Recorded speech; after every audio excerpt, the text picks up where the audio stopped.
Почитувам премиер, многу е лесно да се одговора на договорени прашања, но ако сакате да бидете доследен на вашиот збор кој што го кажавте во минатото, тогаш ќе дозволите опозицијата да го предложи јавниот обвинител, па ќе видите кој предлог ќе го имате. Така кажавте во минатото. Па ќе видите. А исто така, ако верувам во вашата конструктивност, па ќе дадете забелешки на нашиот закон за јавно обвинителство, па верувам дека ќе најдеме заеднички јазик и ќе го поддржите. Тоа е конструктивност и тоа е доблесност, она што сте го кажале во минатото, да си стоите на зборот. Имам 3 пратенички прашања и сите до вас ги упатувам, почитуван премиер. Господине Заев, многу потреси од скандалозни размери ја потресуваат нашата држава неизминатите денови, 365 дена во годината. И од која страна сакате да ги разгледувате, да ги анализирате, да ги истражувате, некако сите патишта водат на едно место. Сите патишта водат до вас, почитувам премиер. И ако се води и сега ваквата ситуација има 2 одговори или 2 решенија. Прво, ако се водиме од логиката на нештата, би размислувале на следниот начин. Па може би е логично, вие сте председател на влада и би требало да знаете вашите соработници со кого разговарат, со кого преговарат, кого рекетират. Може би нема да ги знаете сите детали и не се кажува на блискиот, а напротив на тој што ви е предпоставен. Но ова е доколку имаме на нормална ситуација во државата. Но бидејќи кај нас ништо не е нормално откако СДСМ дојде на власт, затоа логиката ја тргаме на страна и сега се враќаме во реалноста. Зошто сите патишта од сите скандалозни ситуации во државата токму водат до вас? Од разбирлива причина што диригентот, креаторот или мозокот на сите овие операции, односно скандали, впрочем тоа и вашиот генсек во една изјава тоа го потврди, затоа водат до вас, почитуван председател.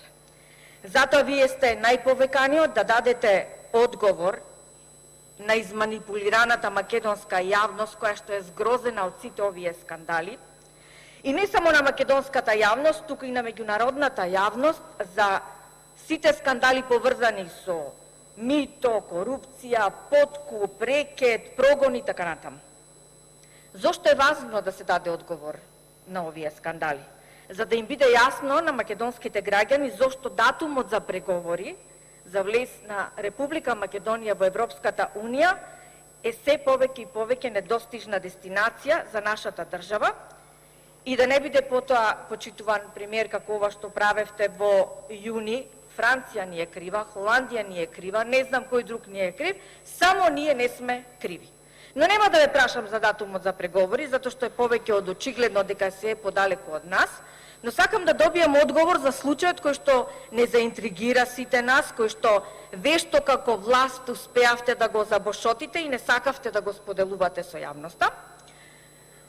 Скандалот со набавката на радарска опрема со компанијата Леонардо.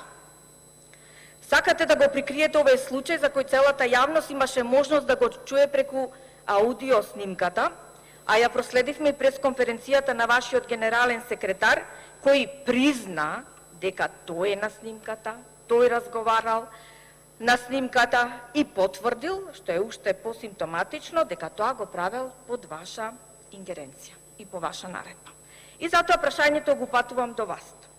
Зошто не побаравте одговорност од генералниот секретар заради ваквиот скандал од 7 милиони евра? Зошто веднаш не беше разрешен генералниот секретар на владата? Дали тоа е поврзано со фактот, ако го разрешите него, следен сте вие што треба да дадете оставка, бидејќи генсекот призна дека вие сте му дале налог да преговара за ваквиот договор?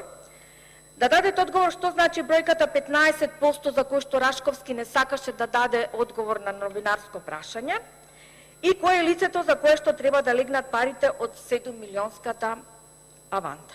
И ме интересира уште една работа, како го информиравме денес комесарот Хан во врска со овој скандал во кој што, како што кажува Рашковски, вие сте дали налог тоа да се направи. Второто прашање исто така е упатено до вас, премиере, и поврзано со едно барање кое што е испратено од пратеничката група на ВМРО ДПМН на 25.6.2019 година до Дирекцијата за технолошко-индустријски развојни зони, барање за пристап до информација од јавен карактер согласно Законот за слободен пристап до информација од јавен карактер, но еве и последен месец немаме добиено одговор од Дирекцијата за ТИРС во кои компании се дадени тие 30 милиони евра согласно Законот за финансиска поддршка. Еве го нашето барање кое што го имаме. Јас ќе ви оставам и еден примерок за да не мора да барате во лабиринтот на харти. И во барањето стои кои деловни субјекти се корисници на финансиската поддршка, колкав е износот на државна помош за секој корисник на финансиска поддршка поединечно, колкав е износ на финансиските средства од буџетот на РМ се исплатени на корисниците на државна помош за 2018-2019 година и да не читам понатаму, затоа што во извештајот на комисијата, која што требаше до собранието да даде одговор за ова прашање, нема информација за тоа каде овие 30 милиони евра завршиле од буџетот и секако ќе се сложите со мене, автоматски се отвара некој си сомнеш дека пак се крие некој скандал, на иста основа како онај со иновацијскиот фонд, кога средствата ги добиваат фирми блиски до функционери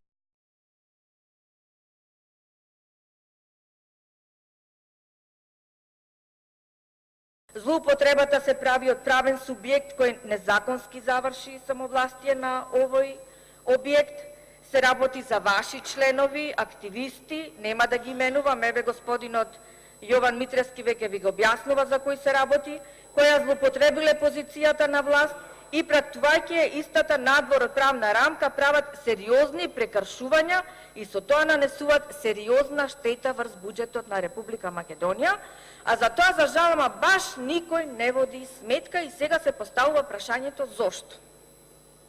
И на тоа прашање треба да дадете одговор, а колку за ваша информација, за овој случај во писмена форма се запознати или со дописи кои што ги имам овде, а ќе ви ги оставам вас за да ви помогнат во одговорот во писмена форма. Значи имам дописи до Министерство за образование од 11.9.2017, Државен просветен инспекторат 8.3.2018, Министерство за труд, Државен правобранител, Јавно правобранителство, Основно јавно обвинителство и секако е информиран и вашиот генерален секретар на влада и во дописот до вашиот генерален секретар кажува дека лично вие сте запознати со овој случај и вие барате од него да биде запознаен државниот правобранител, но дали намерно тој не е запознаен и дали овој предмет се чува во некоја фиока, за да може, нели, системот рекет во прашање да може да се